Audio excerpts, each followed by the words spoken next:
Olá, telespectador, internauta da TV da Transparência. Estamos iniciando o nosso primeiro bloco de notícias deste sábado, dia 18 de janeiro de 2025. E a gente começa mostrando para você a capa de hoje do jornal Folha de São Paulo. E a manchete da Folha de hoje tem um título: Dívida pública preocupa e Fazenda vê pouco espaço político para mais cortes. A piora na trajetória da dívida pública nos próximos anos acendeu o alerta na equipe do ministro da Fazenda, Fernando Haddad.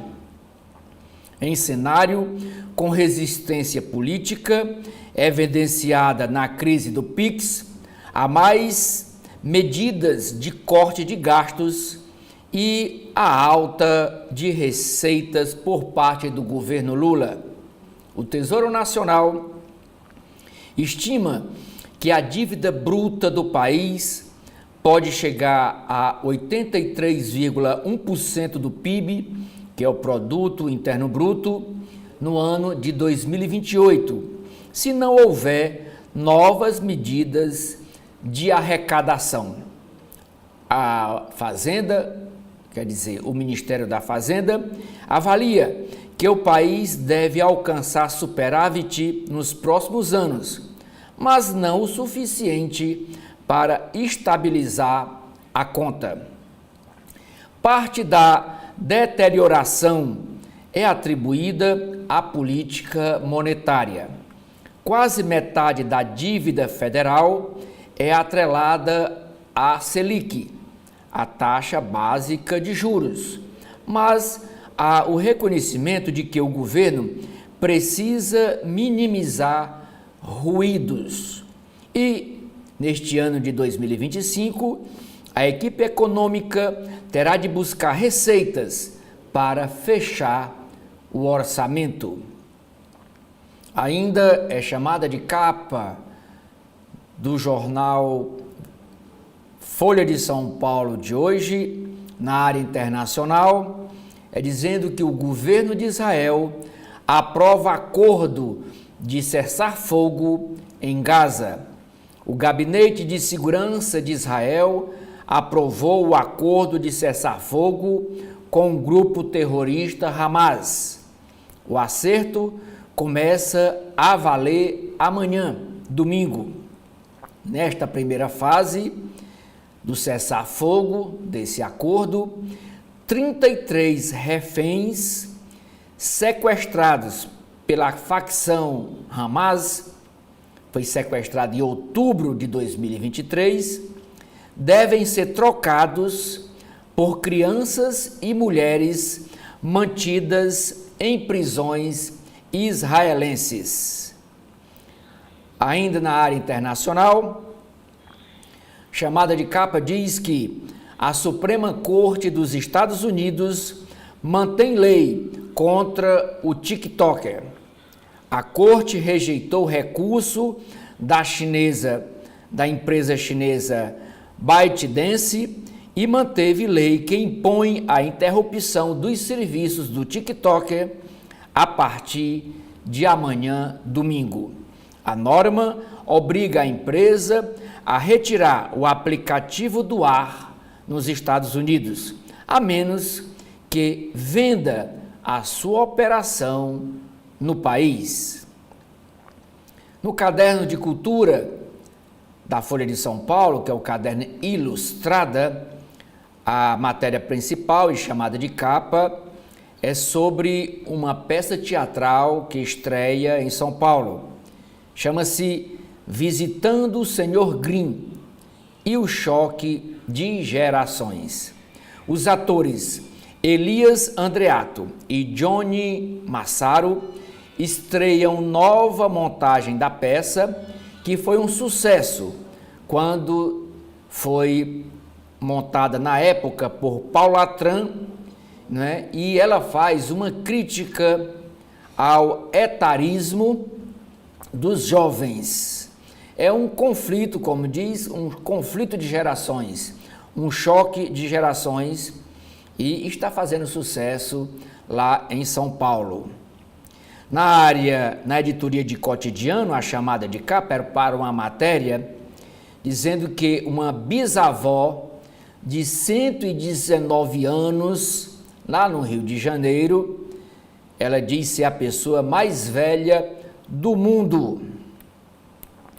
Esta foto de destaque na capa da Folha de São Paulo é para ilustrar uma matéria sobre mais um desastre aéreo aqui no Brasil. Queda de helicóptero mata 2. A menina, filha do casal, e o piloto sobrevivem. Aqui são os destroços da aeronave em Mata de Caieiras, na Grande São Paulo. Os pais da garota morreram no acidente na noite de anteontem, quando o helicóptero que ia da capital paulista para a cidade de Americana, em São Paulo. E a garota, ontem foi aniversário dela, essa que sobreviveu, ela completou 12 anos de idade. E ela e o piloto estão internados. Hoje é a Folha de São Paulo que traz uma matéria sobre as mordomias do Poder Judiciário, dos servidores do Poder Judiciário brasileiro. E sempre que a Folha de São Paulo e o Estadão abordam esse assunto, eles chamam de penduricalhos. Penduricalhos porque é uma maneira do Poder Judiciário driblar a lei, a Constituição e ganhar mais dinheiro, dizendo que esse dinheiro não é salário. Eles inventam outros nomes, indenização, gratificação, representação e outros nomes mais, mas dizendo que não, aqui não é salário. Porque dizer que é salário entra no teto, no limite do teto salarial nacional, que é de R$44 mil por mês. Esse é o teto máximo que pode ganhar um servidor público federal. E eles inventam esses nomes para ganhar 100 mil, 400 mil, 70 e tantos mil, para driblar a lei. Diz assim a chamada de capa para essa matéria, para esse assunto hoje na Folha de São Paulo. Com penduricalhos, desembargador em São Paulo ganha R$75 mil por mês. O Tribunal de Justiça paulista elevou em mais de 50% em 2024, ano passado, o gasto com benefícios conhecidos como penduricalhos para seus cerca de 380 desembargadores. A remuneração média deles, chegou a R$75 mil por mês. Quitação de valores atrasados contribuiu para a alta, afirma a Corte do Poder Judiciário paulista. Vinícius Sassini, ele que é o correspondente da Folha de São Paulo lá na Amazônia, para atuar em Belém até novembro deste ano, quando será realizada a Conferência do Clima da ONU aqui no Brasil, que é a COP30, o repórter Vinícius Sassini escreve uma matéria hoje na Folha, dizendo o seguinte: a propaganda da COP30 e o mundo real. Máquina de propaganda custeada com dinheiro público vende a preparação para a COP30 em Belém, que não condiz com a realidade. Agora vamos para a capa do jornal O Estado de São Paulo, o Estadão. E o que é que nós temos? O que é que o Estadão indica para o fim de semana? Na área de economia e negócios, a matéria é sobre profissões. Profissões com e sem futuro até 2030. Tecnologia e economia verde são as apostas para quem quer seguir uma carreira profissional promissora até 2030. A área de TI, tecnologia, e a área de energias verdes, né? Eólica, solar, biocombustível. Essas são as duas apostas. A dica no caderno C2, que é o caderno de cultura do Estadão, para o fim de semana, é fôlego novo para um cinema de rua e mais 9 opções de salas de cinema à moda antiga, isso no centro de São Paulo. Também tem uma matéria na área de comportamento, que é com essa foto. Esse aqui é o Henrique Vitorino, ele tem 33 anos e descobriu que era autista aos 29 anos. É por isso que diz assim, autismo tardio, quer dizer, descoberta tardia de autismo. E essa descoberta, ele com 29 anos, essa descoberta, aqui é a foto dele, isso aqui é a matéria nas páginas internas do Estadão, e o Henrique Vitorino, ao descobrir aos 29 anos que teve o diagnóstico de autismo, ele lançou um livro no ano passado chamado Manual do Infinito, Relatos de um Autista Adulto, uma bússola para entender o TEA. O TEA é transtorno do espectro autista. Isso no caderno Cultura e Comportamento do Estadão de hoje. Mas a a manchete do Estado de São Paulo é essa decisão dos Estados Unidos, a decisão da Suprema Corte de lá, do Judiciário. Justiça mantém lei que bane ou manda vender o aplicativo TikTok nos Estados Unidos. A Suprema Corte americana confirmou a validade de lei sancionada em abril do ano passado pelo presidente Joe Biden, que determina o banimento do aplicativo TikTok nos Estados Unidos a partir de amanhã, domingo, a menos que ele seja vendido a controlador não chinês, porque a empresa do TikTok ela é chinesa e os Estados Unidos não aceitam TikTok lá no ISEA, comandado pela empresa da China. A alegação é de que a rede social chinesa coleta dados confidenciais de americanos, o que representaria risco à segurança nacional. Donald Trump, que passou de crítico a apoiador da popular rede na sua campanha eleitoral no ano passado, conversou com o presidente chinês Xi Jinping. Trump estaria estudando suspender esta lei, por até 90 dias, ao assumir a presidência na próxima segunda-feira. E aqui um parêntese, nós vamos ver nas páginas internas dos jornais que a cerimônia vai ser num ambiente fechado, dentro do Capitólio, porque lá nos Estados Unidos o clima está abaixo de zero, muito frio, e o pessoal não aguenta passar muito tempo no ambiente externo, fora do Capitólio.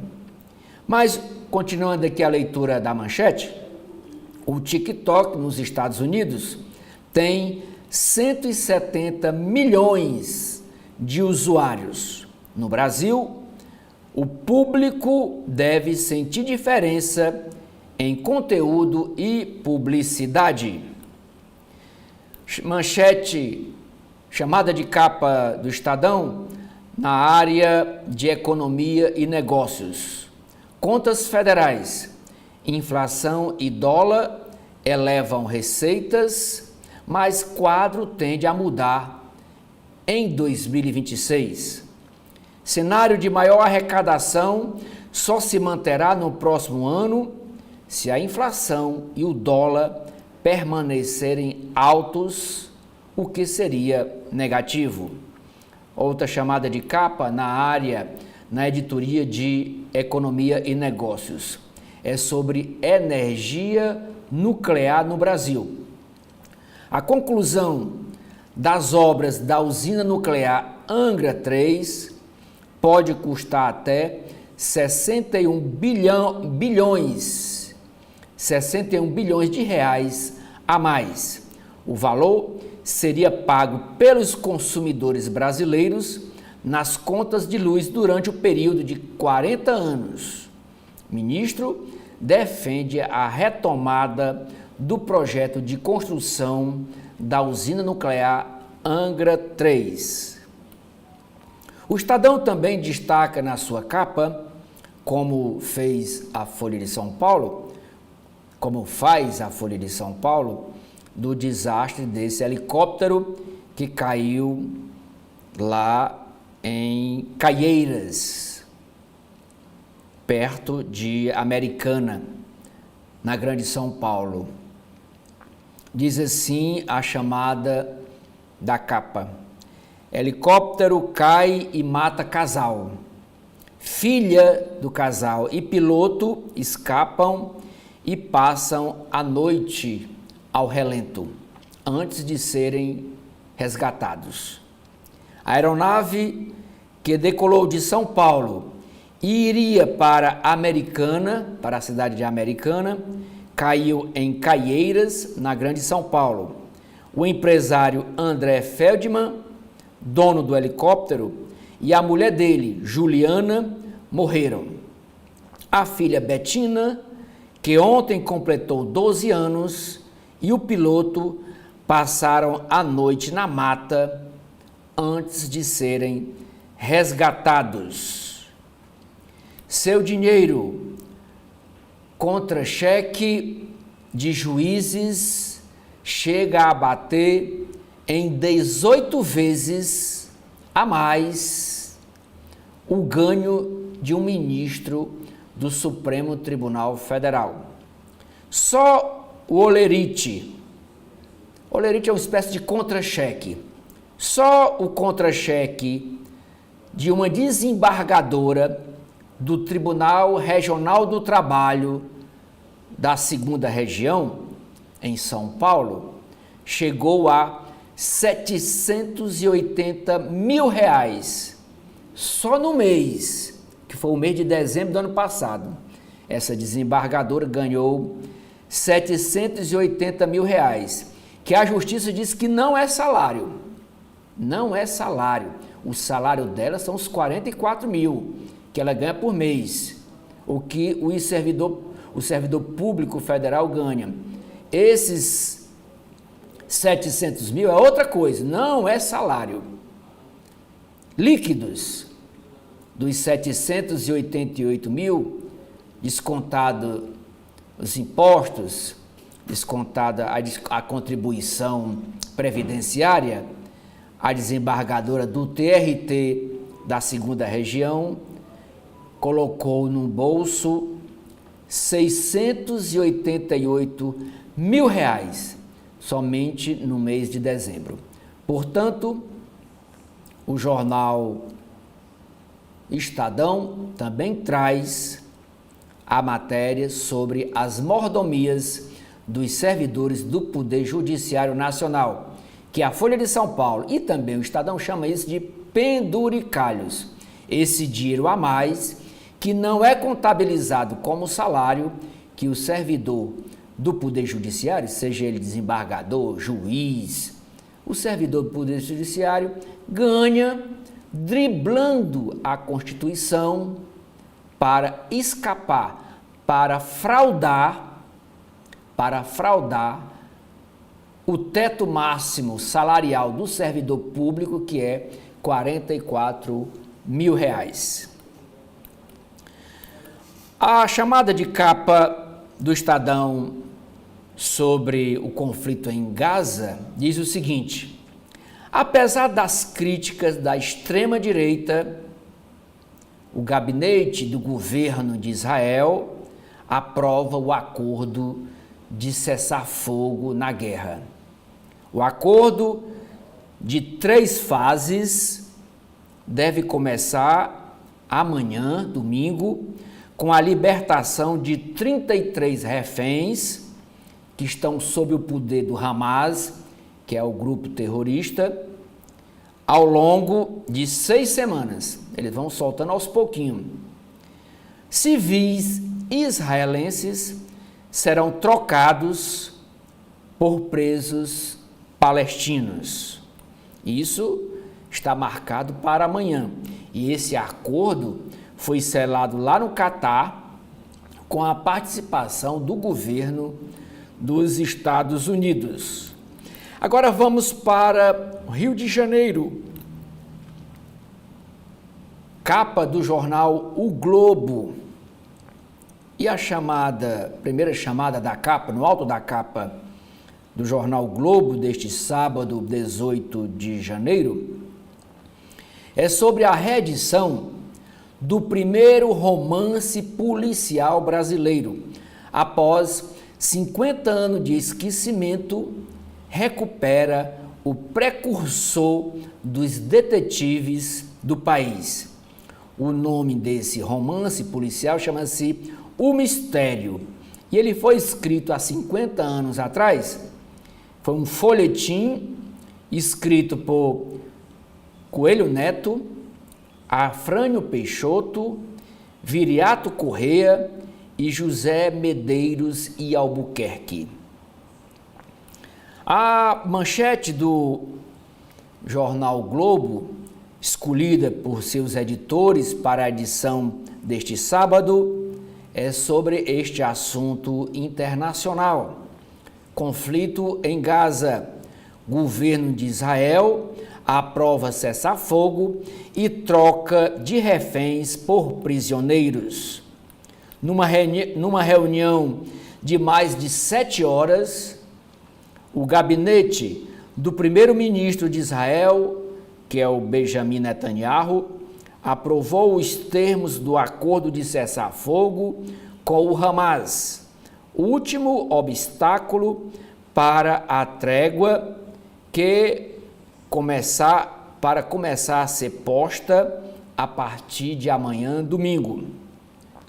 Ministros ligados a partidos da extrema-direita de Israel foram contra a assinatura do acordo de cessar-fogo, mas foram vencidos na hora da votação. Na primeira fase desse acordo, a primeira fase dura 42 dias. 33 reféns serão devolvidos pelo Hamas a Israel, que, por sua vez, Israel libertará centenas de prisioneiros palestinos nessa troca. APP sob pressão é outra chamada internacional na capa do jornal Globo. Futuro do TikTok nos Estados Unidos está nas mãos de Trump.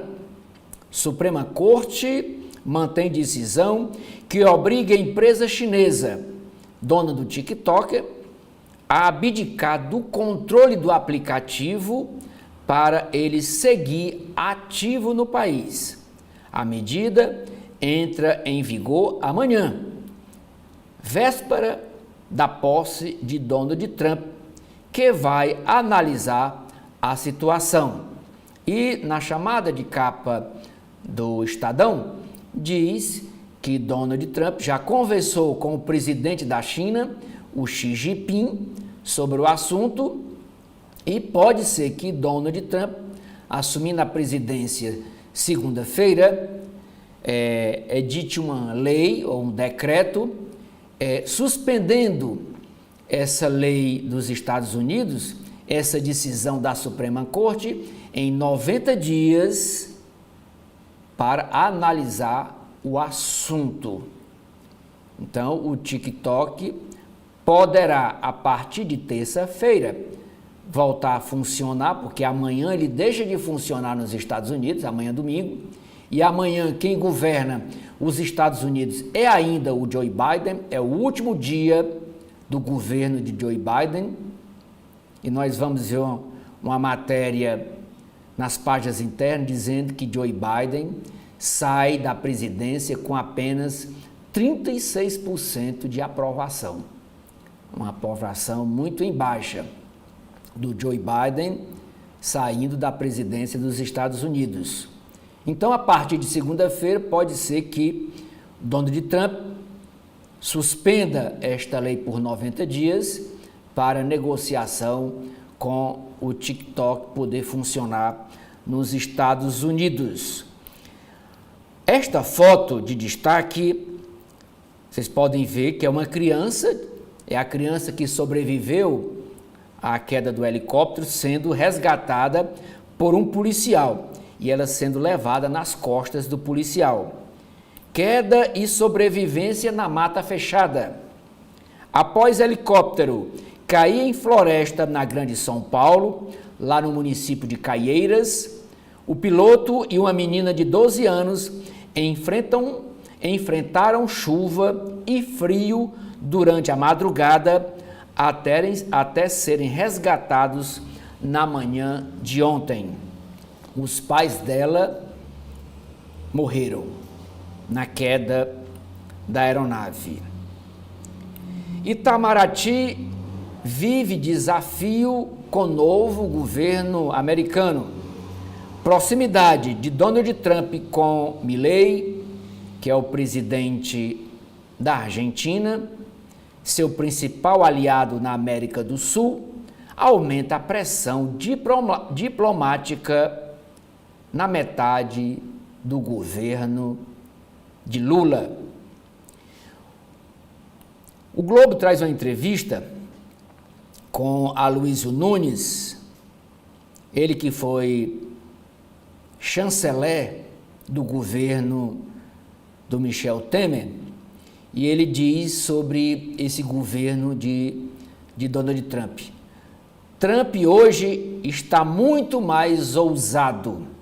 Chanceler no governo de Michel Temer, relembra a relação com a primeira gestão do presidente americano e prevê problemas com tarifas e deportação de brasileiros. 2 em 3 brasileiros dizem acreditar que o governo Lula pode taxar com impostos o PIX.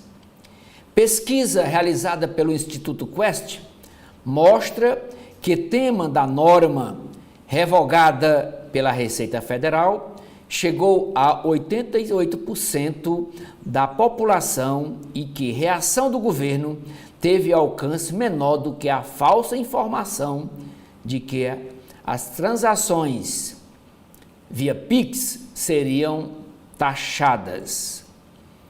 Essa pesquisa só mostra aquilo que o Estadão disse ontem no seu editorial, a falta de credibilidade do governo Lula naquilo que o governo diz. Essa pesquisa revela que 88% da população entrevistada acredito que o governo, mais cedo ou mais tarde, vai colocar imposto no Pix. Os entrevistados não acreditam nas palavras do governo que não vai sobretaxar o Pix. Ontem, como a gente viu aqui, foi editada uma medida provisória do presidente dizendo que o Pix não vai ser taxado com imposto, mas mesmo assim o povo não acredita. É a falta de confiança, a falta de credibilidade naquilo que o governo fala, diz.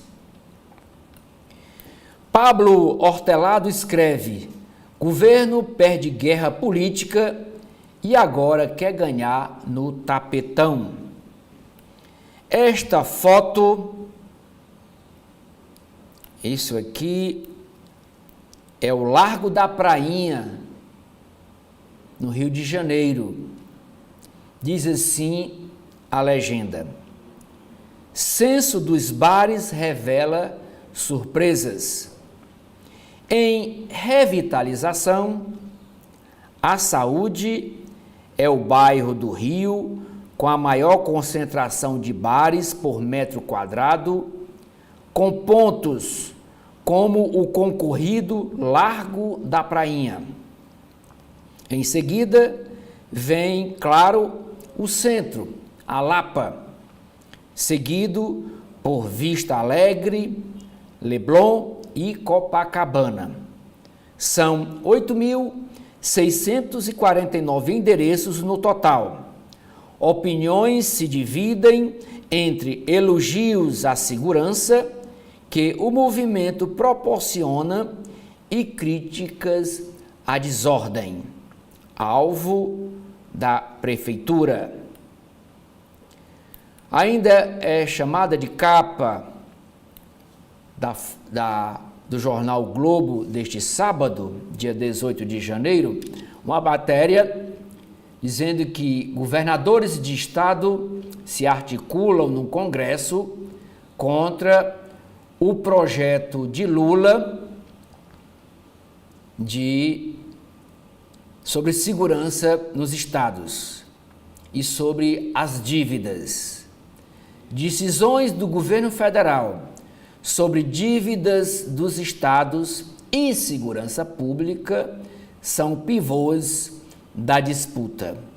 Com relação a essa renegociação dos estados caloteiros, como São Paulo, Minas Gerais, Rio de Janeiro e Rio Grande do Sul, são os estados que mais devem à União Federal, esse projeto de lei foi gestado, foi articulado pelo presidente do Senado, o senador Rodrigo Pacheco, que é de Minas Gerais.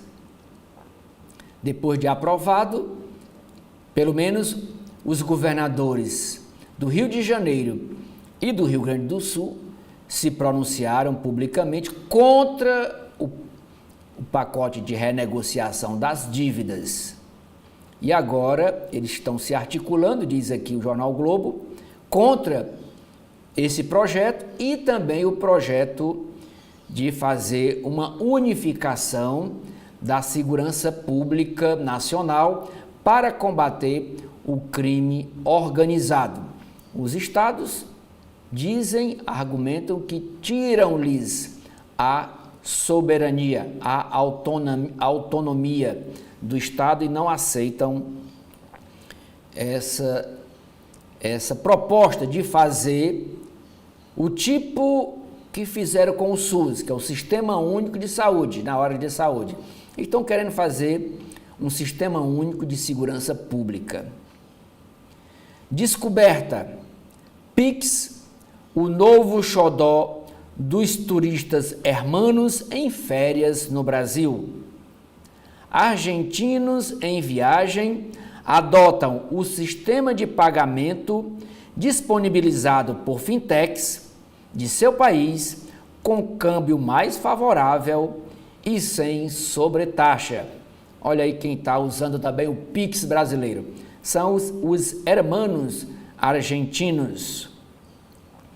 Inferno na terra. Calor extremo foi pior em cidades de São Paulo e Paraná.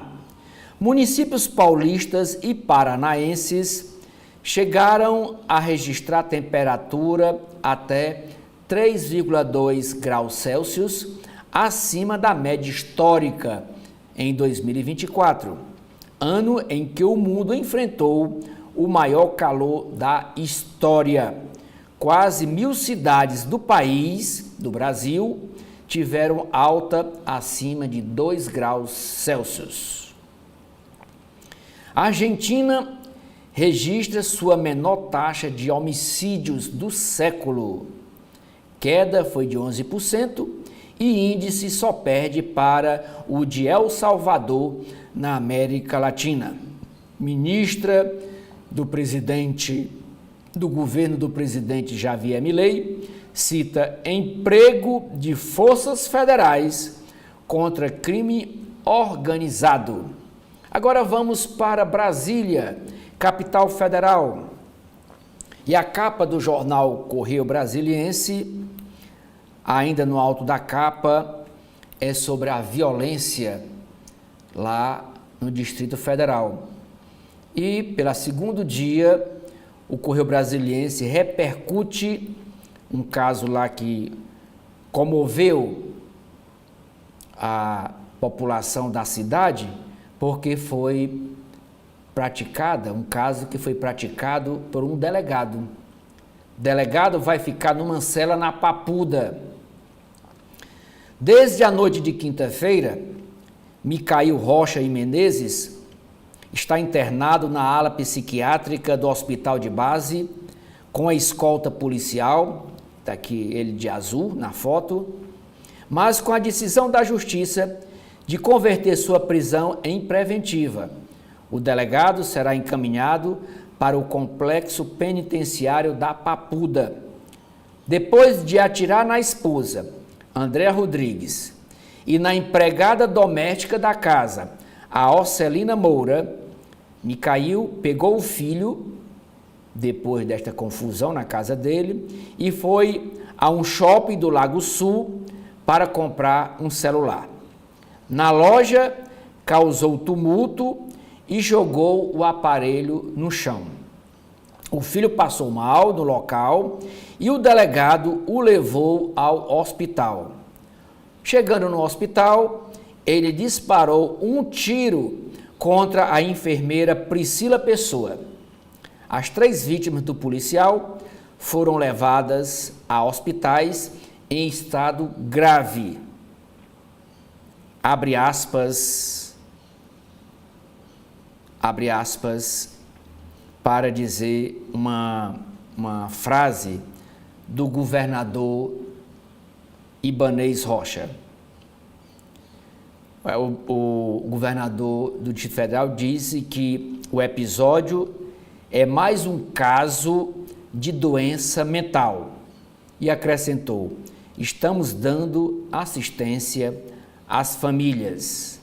Ainda sobre o assunto, indiciamento por 3 tentativas de homicídio e alerta para cuidar da saúde mental dos policiais é outra matéria sobre o assunto que o Correio Brasiliense traz.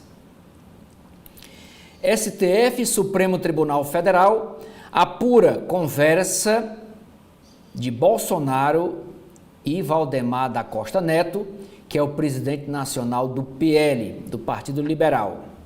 Ministro Alexandre de Moraes pediu à Polícia Federal que investigue declarações do governador de Santa Catarina, o Jorginho Melo, sobre supostas conversas do ex-presidente e o chefe do PL nacional, que é o Valdemar Costa Neto.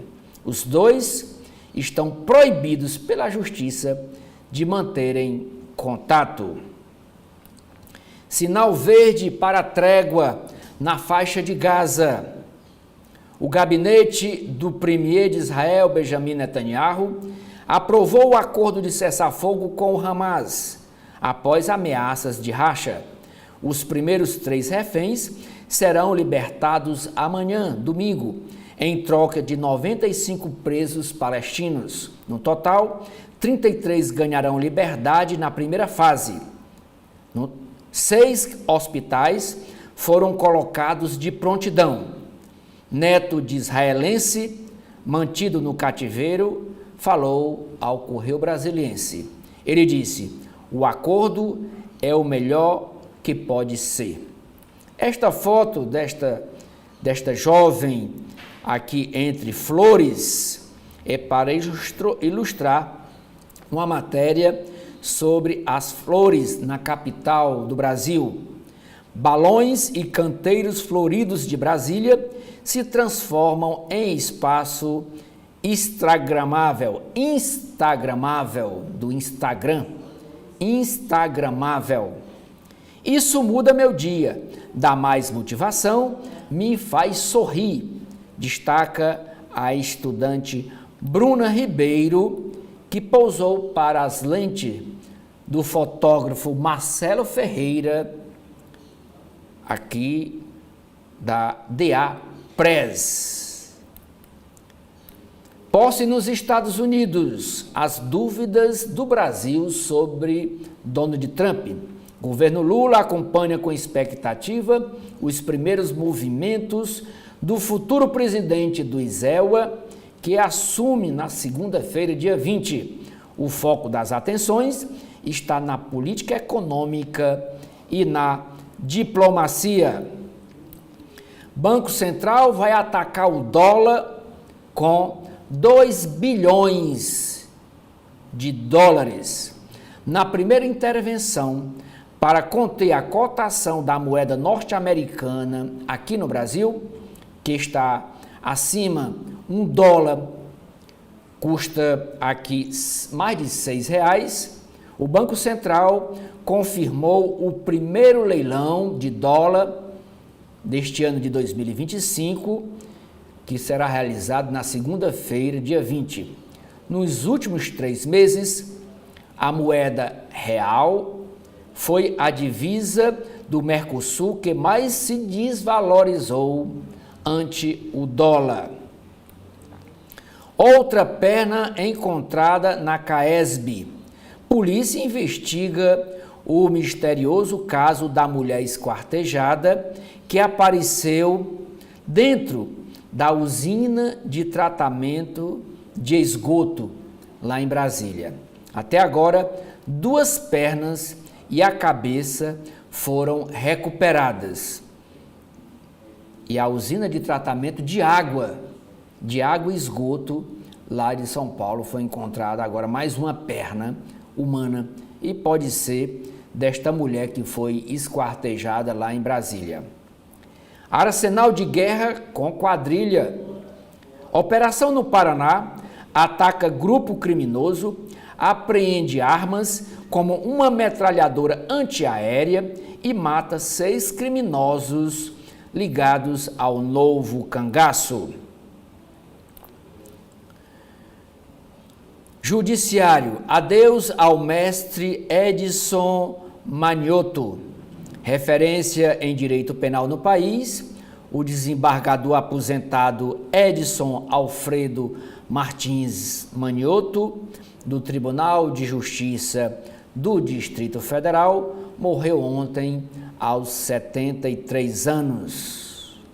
Na área de cultura, o Correio Brasiliense traz uma matéria sobre o novo filme brasileiro, A Luta pela Família. O apresentador da Rede Globo, Marcos Mion, protagoniza o filme MMA, Meu Melhor Amigo, que narra a batalha de um lutador que muda a vida quando se torna pai de um menino autista. E esta história é baseada na vida real do próprio Marcos Mion, que tem um filho autista. Nova legislação dos bioinsumos. Diretor executivo da ABINS, Reginaldo Minaré, explicou no podcast do CB Agro as mudanças que ocorrerão com a sanção de lei para o setor. Garantia jurídica é um dos avanços. No caderno Saúde e Ciência, o Valor Econômico, o jornal Correio Brasiliense de hoje traz uma matéria sobre câncer de pulmão, mortalidade em queda. E o câncer de pulmão é que trata sobre a enfisema pulmonar. Agora vamos para a capa do jornal cearense O Povo. E no alto da capa, o destaque é para uma matéria convidando para uma mostra imersiva que está exposta lá no Museu da Imagem do Som, aqui em Fortaleza.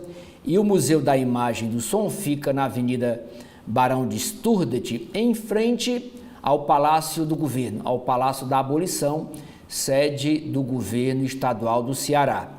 E essa mostra é Fósseis do Cariri e está aberta e a entrada é gratuita. Uma boa pedida para o fim de semana.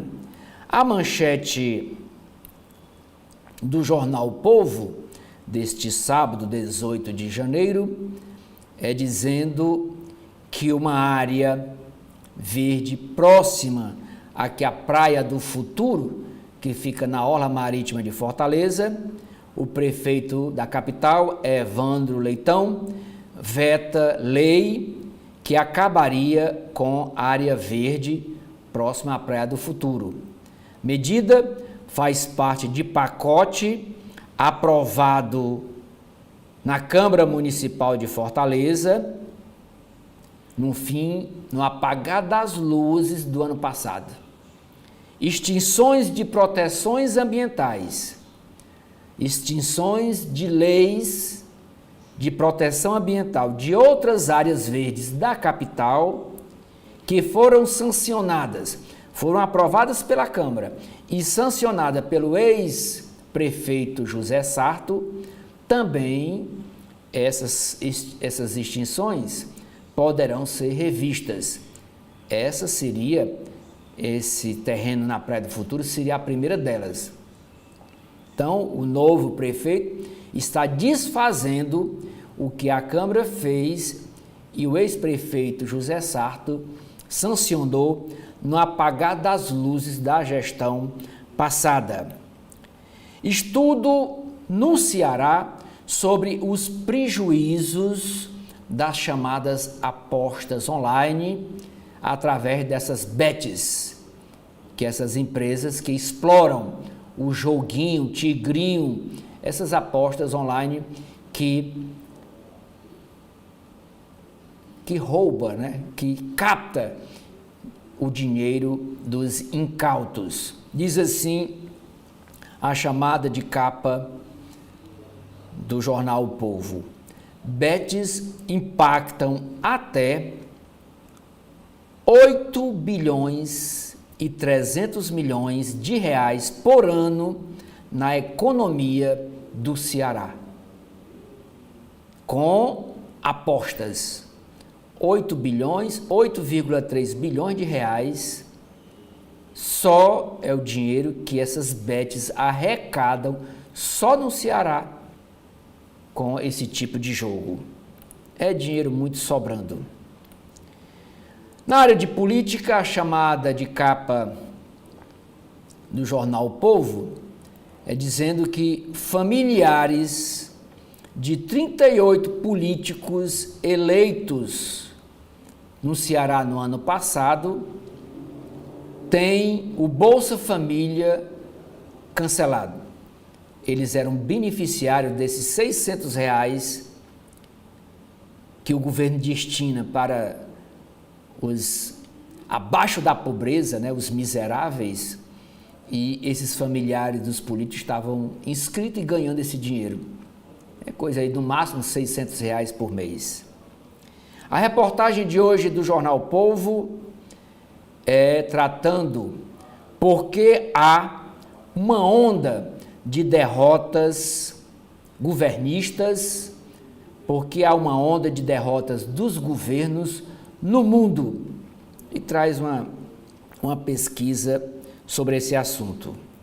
Na área de cidades, tem uma matéria no Jornal O Povo de hoje mostrando obras paradas da Prefeitura na Lagoa da Maraponga, que expõe lá um cenário de abandono.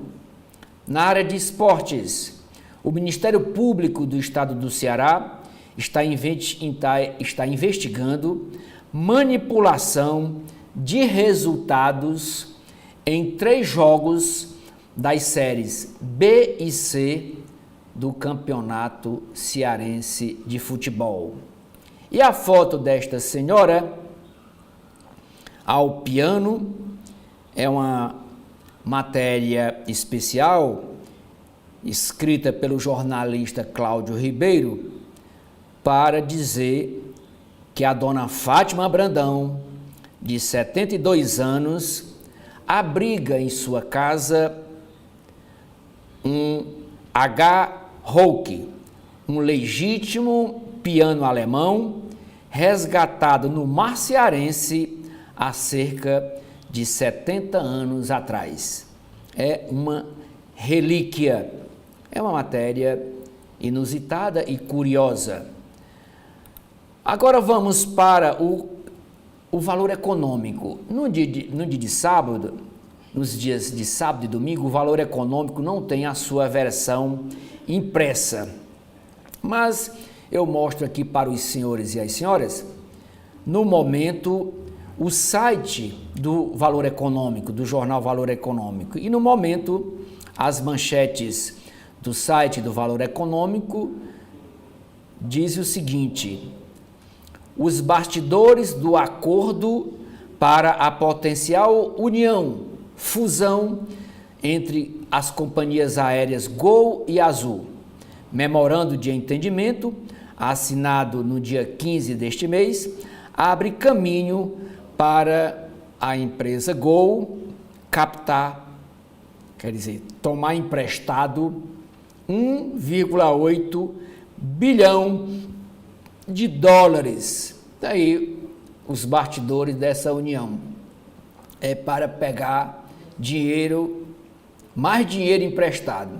Não sabe se essa fusão terá dinheiro suficiente para pagar as dívidas.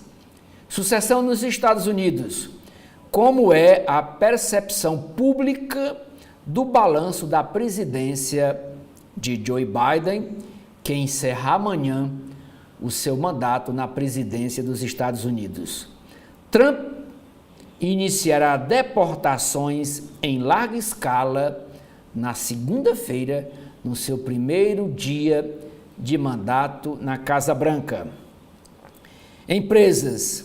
A cantora Lady Gaga, no Rio de Janeiro, anfitrião do Airbnb, pode cancelar a reserva para aumentar o preço. Aumentar o preço porque a demanda por conta desse show da Lady Gaga, que será em maio, a procura de apartamentos de gente que quer assistir esse show lá na praia de Copacabana está aumentando essa demanda, e a matéria indaga. Essas companhias, essas empresas que alugam apartamento, kitnet por temporada, pode cancelar a reserva para aumentar o preço do aluguel, da estadia, né? Brasil. Ministro Fernando Haddad: eu não compraria dólar acima de R$ 5,70. Banco Central anuncia 2 bilhões de dólares em primeira intervenção da gestão do presidente Gabriel Galípolo, e o leilão será realizado na segunda-feira. Um leilão de venda de 2 bilhões de dólares, o governo jogando isso no mercado para aplacar o preço do dólar no Brasil, que hoje um dólar está mais de R$6. Fazenda diz não haver intenção de comprar IBS e CBS de fundos. Pesquisa Instituto Quest. 67% dos entrevistados acreditam que terá imposto sim sobre o Pix. E essa pesquisa demonstra que a falta de credibilidade que o governo federal tem. Ele diz uma coisa, mas os brasileiros pensam outra.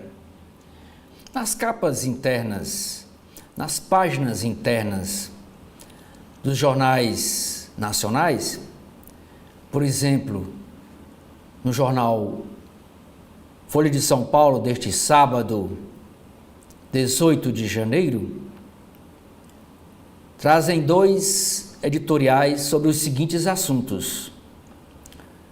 Salto dos juros demanda meta fiscal mais ambiciosa.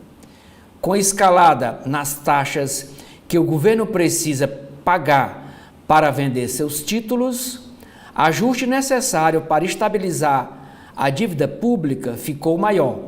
É preciso fazê-lo em tempo hábil para conter o dólar e a inflação. Segundo editorial de hoje da Folha de São Paulo, veto à viagem de Bolsonaro não muda relação com os Estados Unidos. Pode-se apontar exagero na decisão de Alexandre de Moraes, mas atitudes recentes do ex-presidente da República reforçam a perspectiva do ministro que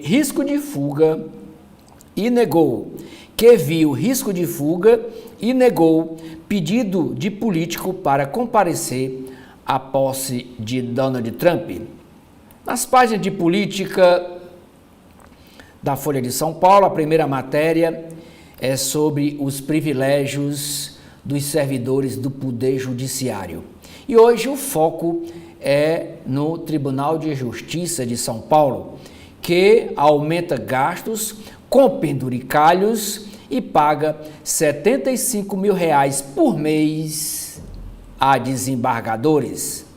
Diz assim a matéria da Folha. O Tribunal de Justiça de São Paulo aumentou em mais de 50% no ano passado, de 2024, os gastos com o pagamento de benefícios adicionais, os chamados penduricalhos, a seus cerca de 380 desembargadores da ativa. Ao longo do ano passado, a remuneração média desses magistrados foi de R$ 75 mil por mês. O salário base da cúpula do TJ de São Paulo é de R$ 37,6 mil por mês. Isso é o salário base, com os descontos, né? O teto é de R$ 44 mil. O valor está dentro do teto vigente em São Paulo, que é de 90,25% do salário dos ministros do Supremo Tribunal Federal. Mas os pagamentos extras, o total recebido pelos desembargadores, chegou a quase o dobro desse montante. Portanto, R$ 75 mil por mês. Em 2024, os chamados penduricalhos aumentaram em 30% a remuneração dos desembargadores. Isso em comparação com 2023, que eles recebiam, em média, R$ 58 mil por mês. Os dados analisados abrangem o período de janeiro a novembro, já que os números de dezembro ainda não foram divulgados.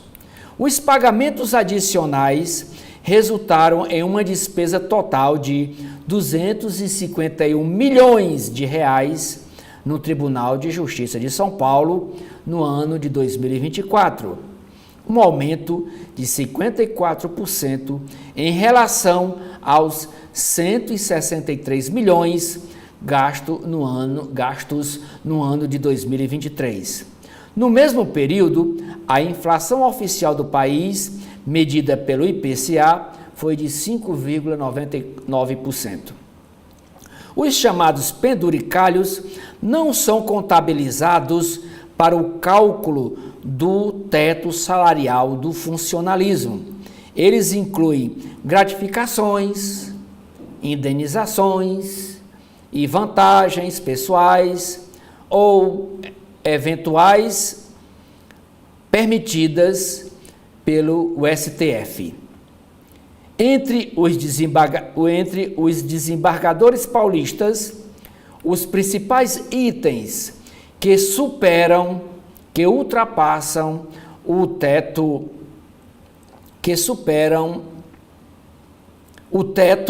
são o abono de permanência para quem já pode se aposentar, mas continua na ativa, e a parcela de irredutibilidade, outro penduricalho. Essa parcela de irredutibilidade é um benefício que já dura quase 2 décadas, quer dizer, 20 anos. Ela é paga a magistrados que, em 2007, recebiam mais do que os 90,25% do salário dos ministros do STF. Naquele ano, 2007, foi aprovada uma lei complementar que fixou em percentual como teto no estado de São Paulo. Segundo o Tribunal de Justiça de São Paulo, o fator que mais contribuiu para o aumento dos gastos em 2024 foi o pagamento de valores atrasados, decorrente de demandas judiciais feitas pelos próprios magistrados que reivindicam direitos retroativos, incluindo diferenças salariais da década de 1990. Entraram na justiça e eles mesmos julgam os processos judiciais movidos por eles. Abre aspas. O reconhecimento desses valores e o seu correspondente pagamento possuem respaldo em decisões do STF e do CNJ, Conselho Nacional de Justiça, e incluem até mesmo férias não pagas, informou o Tribunal de Justiça de São Paulo em nota enviada à Folha. O que houve, continua a nota, o que houve foi exatamente o cumprimento da recomendação de pagamento de verbas em atraso, muitas vezes de anos, e que devem ser quitadas. A remuneração e demais benefícios para juízes e desembargadores foi um dos temas centrais na última eleição do Tribunal de Justiça de São Paulo, em 2023. Tanto o atual presidente, desembargador Fernando Antônio Torres Garcia, quanto o seu adversário, Guilherme Strenger, prometeram priorizar benefícios adicionais, quer dizer, prometeram priorizar pagamento de benefícios adicionais e o pagamento dos atrasados. Torres Garcia recebeu R$774 mil, quase R$1 milhão, em vantagens, gratificações e indenizações de janeiro a novembro de 2024. Isso os chamados penduricalhos. Seus rendimentos líquidos somaram R$890 mil. Os maiores valores pagos foram para o ex-vice-presidente do órgão, o desembargador Luiz Soares Melo Neto, R$988,5 mil. Para o desembargador Alberto Anderson Filho, recebeu R$984,8 mil. E o desembargador Fábio Monteiro Gouveia recebeu R$956,4 mil. A Folha de São Paulo solicitou entrevista com os magistrados para ouvi-los sobre esses valores, mas o Tribunal de Justiça informou que pagamento e suas nomenclaturas estavam no site do TJ. O governo federal propôs, no fim do ano passado, na PEC, na proposta de emenda constitucional de corte de gastos, a criação de uma lei para regulamentar os penduricalhos e evitar supersalários no funcionalismo público federal. Contudo, o relator da PEC, o relator da PEC foi o deputado federal cearense Moses Rodrigues, filho do prefeito de Sobral, Oscar Rodrigues, ele que é do partido União Brasil. Ele, como relator, cedeu à pressão de entidades de classe, da magistratura e de outras categorias e retirou a proposta do texto final do relatório final, que ele foi o relator. Portanto, repercussão também aqui no estado do Ceará, porque o relator, deputado Moses Rodrigues, tirou essa regulamentação proposta pelo governo federal, regulamentar os salários extras, os penduricalhos, e evitar os supersalários, como aí em São Paulo, R$73 mil por mês, mas o relator não segurou e não colocou isso no seu relatório final. Ainda matéria na editoria de política da Folha de São Paulo, ação sobre máquina bolsonarista de fake news patina no TSE, no Tribunal Superior Eleitoral, desde 2022, está lá engavetada. A OAB Nacional rejeita candidatura de oposição e aproxima o atual presidente Simonetti da reeleição. E a eleição será no dia 31 de janeiro para a nova diretoria da OAB Nacional. E se houver só uma candidatura única, o Beto Simonetti poderá ser reeleito. Alexandre de Moraes quer esmagar a oposição e pode perder visto para entrar nos Estados Unidos. Quem diz isso é Eduardo Bolsonaro, deputado federal, que está nos Estados Unidos para a posse de Donald Trump na segunda-feira, e diz que seu pai, o ex-presidente Jair Bolsonaro, não fugiria da justiça brasileira caso fosse liberado para ir para o evento. Ministro do STF nega recurso e mantém proibição de viagem do ex-presidente Jair Bolsonaro. Então, portanto, o passaporte do ex-presidente continua retido. Lula dá início a negociações e prevê mais 2 semanas para desenhar uma reforma ministerial. Designado pelo presidente, o ministro Alexandre Padilha, esse aqui que está na foto cochichando com o presidente Lula, o Alexandre Padilha começa as conversas com siglas da base aliada para traçar mudanças de nomes no Ministério de Lula. E a primeira matéria aqui do Editoria de Mercado, Editoria de Economia da Folha de São Paulo, é a matéria dizendo que piora na trajetória da dívida pública, acende alerta na equipe econômica.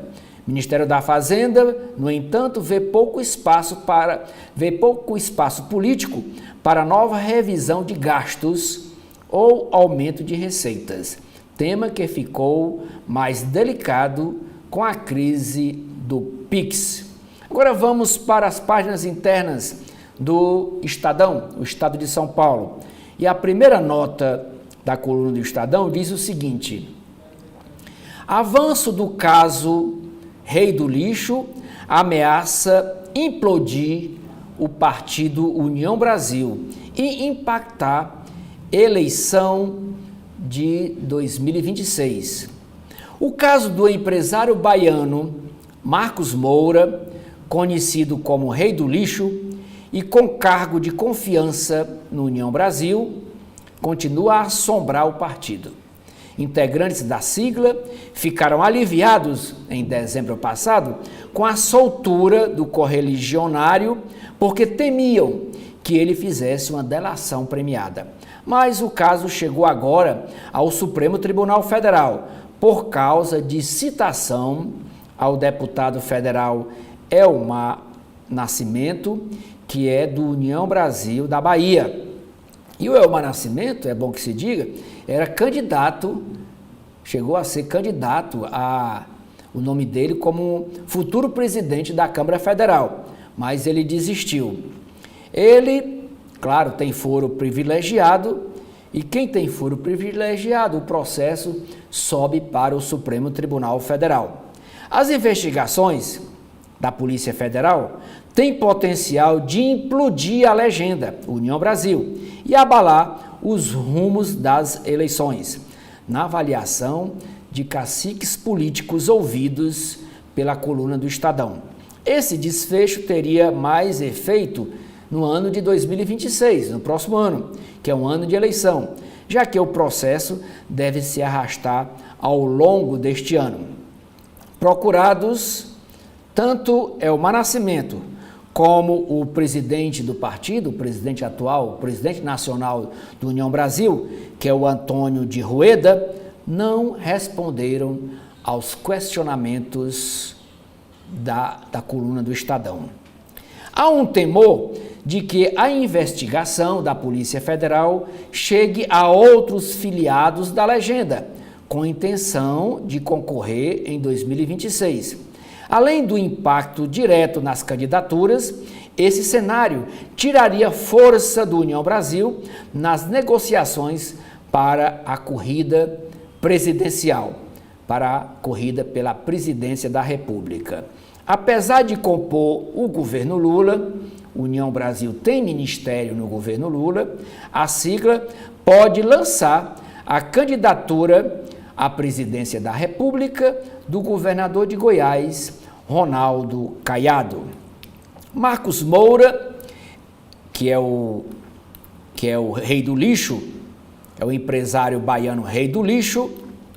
Marcos Moura é suspeito de liderar um esquema de desvio de emendas parlamentares em contratos feitos por prefeituras da Bahia, do Tocantins, do Amapá, do Rio de Janeiro e de Goiás. É o chamado orçamento secreto, dinheiro público das emendas parlamentares. Ele que era aqui, lá na Bahia, aqui não. Aqui no Ceará é o Bebeto lá do Choró, junto com o deputado federal Júnior Mano, é outro esquema. Lá na Bahia era o Marcos Moura do União Brasil que dava um jeito de lavar esse dinheiro das emendas parlamentares. A chegada desse processo ao Supremo Tribunal Federal também pode gerar um embate direto da Corte com o senador Davi Alcolumbre, ele que é do União Brasil do Amapá. Ele é da sigla, né, e favorito para assumir a presidência do Senado em fevereiro, quando haverá eleição para a nova mesa diretora da Câmara Federal. Lá o favorito na Câmara é o Hugo Mota, é o deputado federal do Republicanos da Paraíba, e no Senado o favorito é a volta de Davi Alcolumbre, senador do Amapá, do União Brasil. Parlamentares lembram, diz a nota, que ele, Davi Alcolumbre, terá poder para abrir uma CPI, uma comissão parlamentar de inquérito, sobre abusos cometidos pelo Poder Judiciário. Procurado, Alcolumbre deu o silêncio como resposta. É um assunto delicado, ele está em campanha para ser novamente presidente do Senado Federal. A eleição será agora em fevereiro, primeira semana de fevereiro, dia 1º. Então ele não vai querer tocar nesse assunto que a imprensa levanta, que a coluna do Estadão levanta. Assim como nesse caso foi citado o deputado federal Elmar Nascimento, lá da Bahia, do União Brasil da Bahia, o processo sobe para o Supremo Tribunal Federal porque ele teve foro privilegiado. Como o caso aqui do Ceará, porque o deputado federal Júnior Mano, que hoje era filiado ao PSB, Partido Socialista Brasileiro, partido do presidente estadual Eudoro Santana, partido do senador Cid Gomes. Então o caso também foi para o Supremo. O relator lá no Supremo é o Gilmar Mendes, o relator do processo envolvendo o deputado federal Júnior Mano. Lá na Bahia também está no Supremo, não sei quem é o relator, mas o caso também está no Supremo. Tanto o caso da Bahia como o caso do Ceará envolvem lavagem de dinheiro das emendas parlamentares. Com esta informação da política nacional e envolvendo aqui o estado do Ceará, nós encerramos aqui o nosso primeiro bloco de notícias deste sábado, 18 de janeiro de 2025, agradecendo a sua audiência e convidando você a continuar assistindo a nossa programação, a programação da TV da Transparência. E dê também uma passadinha, abra o blog do Edson Silva. Lá você encontrará matérias sobre política nacional, política local, os bastidores aqui das eleições municipais que ainda tem repercussão no ano de 2025. Temos matérias sobre o Poder Judiciário e sobre gestão pública. Muito obrigado novamente por sua audiência e até a próxima oportunidade.